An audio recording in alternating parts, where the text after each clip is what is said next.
Cadillac XTS with the newly available 410 horsepower twin turbo.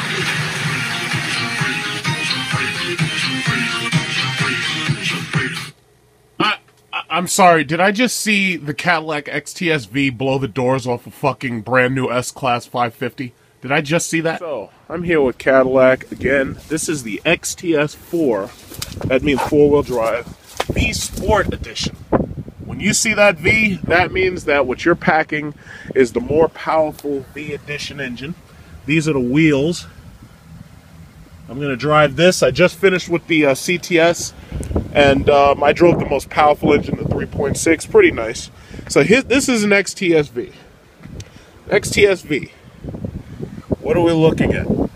The total price is $70,000. I basically averaged it out to $71,000 because when I built the car online, I got a slightly higher price, closer to $72,000. This car basically comes with everything I outlined in the last XTS review. Some of these things you can see, so I'm going to try to just take clear pictures, so this way you can, see how quickly it picks up, because you know what, it reminds me a little of the Lincoln MKS in pickup, but it's pretty good. And this gets how much? There's someone in the right lane. This gets how many miles per gallon? Oh, this guy's got a Mustang. I know I can't blow his doors off. No. That guy's got a Shelby, I think. It's just a GT. And he's got that damn thing tuned. That's just a GT. Oh, that's a GT? Oh, you know your cars. Oh, yeah, you're for it. I sold them. I drove them on the track. Yeah, those Mustangs are sick. Every time I went out, one of those ride, they call it a ride and drive. Okay. I like that heads-up display. It almost... Wow. I always broke the rules. Oh, you can't do that. We were comparing them to Z20. Does this have forward? Does it warn you if there's a guy in front like my car does? Yeah, but it may be turned forward warning collision.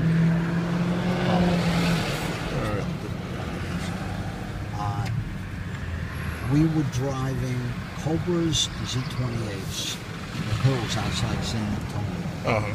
The roads there are these big it's rolling hills, so the roads are S-curves and shit. And the state police let us close the road. Oh, I see. I felt the thing bump me, and it does warn you. My car will warn you, but it doesn't do the thing in your seat, like it doesn't vibrate. You can either have beeping, or you can have they call it safety alerts. Right. Anyway, there was a race car driver, Neil Bonder, race car drivers were teaching us whatever. One of them was driving a BMW a 3 Series M Series, and he's leading the pack, and I'm in a Z28 right behind him, and we're going through the S-curves are posted 45-mile-an-hour speed limit. Right. The road is 6 lanes wide, but there's 1 lane going each way. The lane is 1.5 lanes wide. The shoulder is 1.5 lanes wide. So we try to go You're around? supposed to drive on the shoulder if someone wants to pass you. That's a law in Texas. Okay. So we go into a curve, 60, came out 80. We were going to a curve at 75, came out at 185. We went into a curve at about 90. We came out at 110, and we had one-way squawk boxes, so the race car driver could give the instructions. Whoever's driving that silver Z28, don't tailgate me through the turns. That was me. The next turn, we went in at about 95. We came out at about 115, except for one thing. The race car driver was gone. Oh wow! He just blew my doors off just to say, "Hey." And he had what? An M Series. Oh yeah. No, those you can't. A lot of these cars. Like, I don't know if you know about the Nissan GTR. Right. Follow these guys. Okay. Oh, sure. You can't mess with that car. You just can't. My car has 500 horsepower. I can't mess with that. It's too fast, and it's got all-wheel drive, so that makes it even faster. You know, it just there's no tire spin. It just goes. The only problem with the GTR, when that thing breaks, you're screwed. Yeah, you're I was screwed. just going to say is keeping them from going to $10,000 transmission services. One of my friends has one, Oh, and I've driven it. That thing's a monster, but I would never want to have this guy. I'm gonna blow his doors off like the commercial says, huh? at 40 miles an hour. I like this picks up a lot faster than the last one, because the 3.6 is really not that fast. This is pretty nice. Make a right here. Okay. This picks up pretty well. And these are Brembo brakes too that have Cadillac on, right? And I just let you get away with more than I ever let anyone get away with. When I sold Vets, Cobras, I also had a lot of Chevrolet. I said 19 years Chevrolet experience before I ever sold anything else. I'm very old. Okay. When I sold Vets and IROCs and then Cobras, we didn't let customers drive. We drove them. No, I could see that, because those cars are very low and they have hard edges in the front. Like the new Viper, Chrysler, when you go to the SRT experience, they'll let you drive everything but the Viper, because that car is number one, $100,000, and it has a hard edge. And I think in like the first couple of years of the program, a woman destroyed one, like she cut it in half by hitting a curb or something. So there was a Chevrolet dealer who I competed with when I was running a Chevrolet dealer, who's also had a Dodge dealer. Okay.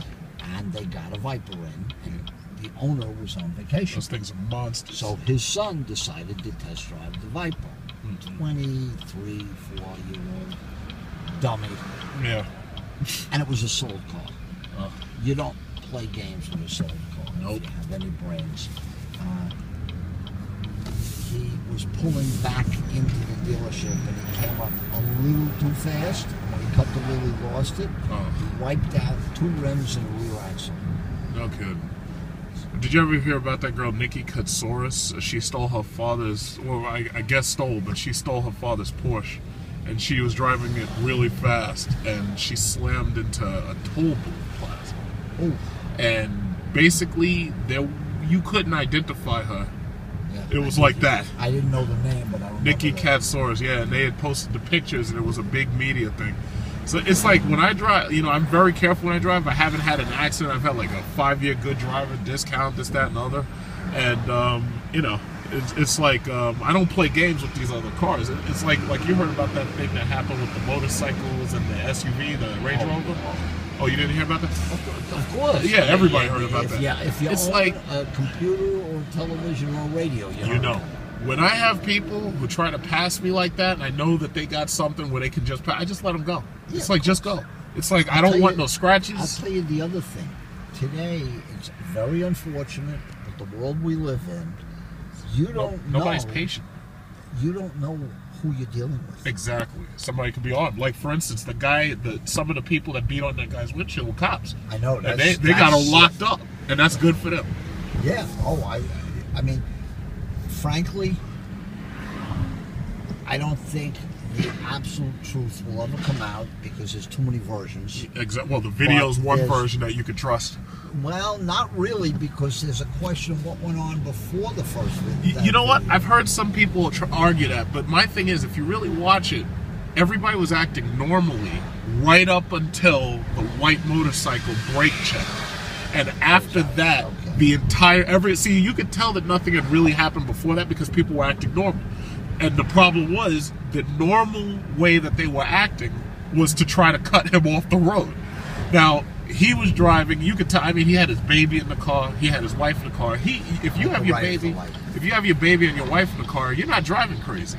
You're That's not, what you would you're think. not, yeah, well, no, but this guy wasn't doing that. And I believe that guy, based on what I saw, I believe that guy got so panicked by these people that he felt that he had to escape them. And they were attacking his car.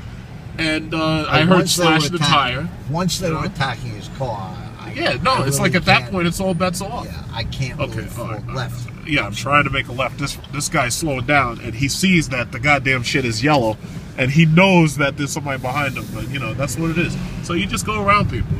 I don't argue with anybody. I just go around them. That's all. But why do you think I gotta have such powerful engines?